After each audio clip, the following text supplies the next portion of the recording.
Peggy 3. Anything he fancied doing, he had a go at it. I was almost sure we could get him to be a champion in the go-kart. So we tied his feet to the pedal because he couldn't keep his feet on the pedal, so he tied his feet to the pedal in this go-kart.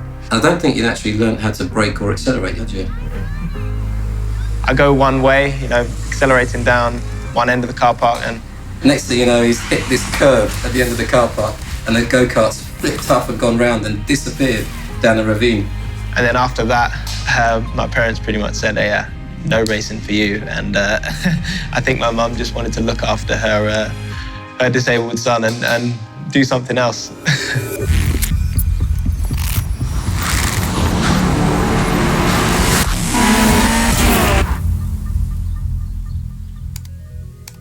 When I got the opportunity to work for Project Cars, it was very minimal. They said, we just want you on board. What you can give us is fantastic. Your name, the fact that you race, the fact that you're great with sim gaming. They said, just drive the game a couple of times, write some reports, and just send it to us.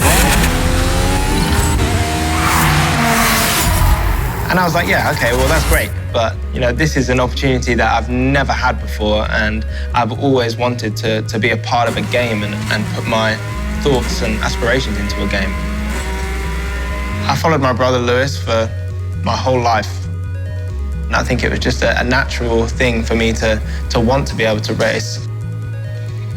But I thought it would be practically impossible for me to be able to drive, because I was struggling to even walk with my condition. I was born 2 months premature. I've been diagnosed with cerebral palsy. And cerebral palsy is basically a condition affected by the brain. I think it's the right side of my brain is partially damaged, which affects my lower legs and the right side of my body. Cerebral palsy is all about tight muscles, the constant battle with it. So there's a lot of things I have to work on, which is the physiotherapy, also keeping on top of the strength. When I was about 15, I got this demo through the door. I took it upstairs, and that was my first sort of experience in a simulation game. And I got a steering wheel and some pedals. I thought, if I can't have a career in real life, then why can't I have one online and in the virtual world? I entered the British Championship in 2009 and won the British Championship using buttons. It sort of just started the whole idea of, if I get the opportunity to get in a race car, maybe I'll be able to do it for real.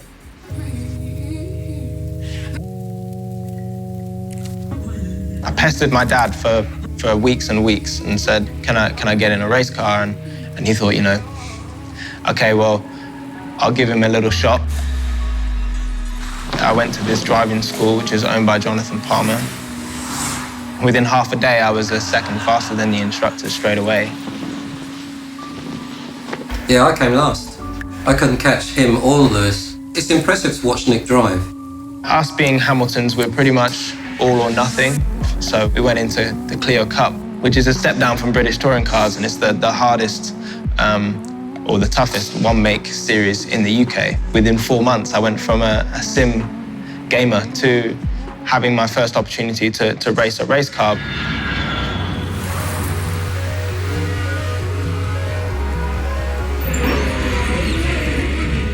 Slightly Merged Studio is a very unique company.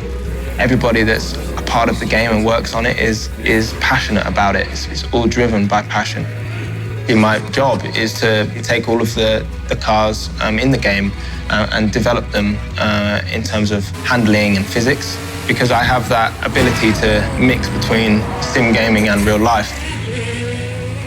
Nick did a lot of simulation racing himself, a lot of it. In fact, he was a simulation series champion.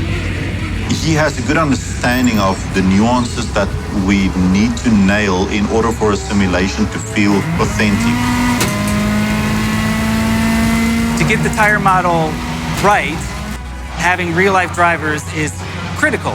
Nicolas is fantastic at picking out the smallest changes. AJ might say to me, Nick, we need you to test X tires and give feedback. So I've got to basically put myself in this program and then come back with the feedback that they need from it. Nicolas happens to talk very similar to the way I talk about racing. It's a little bit like a real-life driver-engineer relationship. Every car that is in the game is basically hand-built. It's completely different to any other car that you drive within the game. I've driven a lot of the circuits that are in the game, so all the attention to detail, just like the blades of grass and the bumps that are in the circuit, all these sort of things I wanted to really knuckle down on to make sure that the game was as strong as we could get it.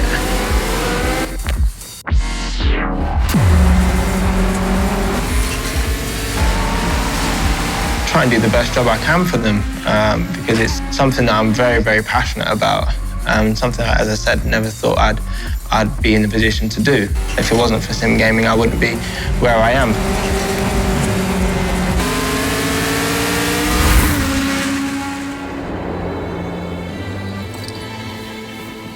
If I didn't have that desire to want to play a game, it wouldn't have put me in this position, so my mindset wouldn't have been in the way it is now.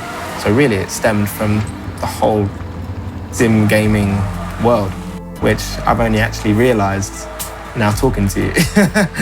Because otherwise, I'd have just been in a wheelchair and I don't know where I'd have been. I don't know what I'd have been doing. Yeah, so it's pretty crazy.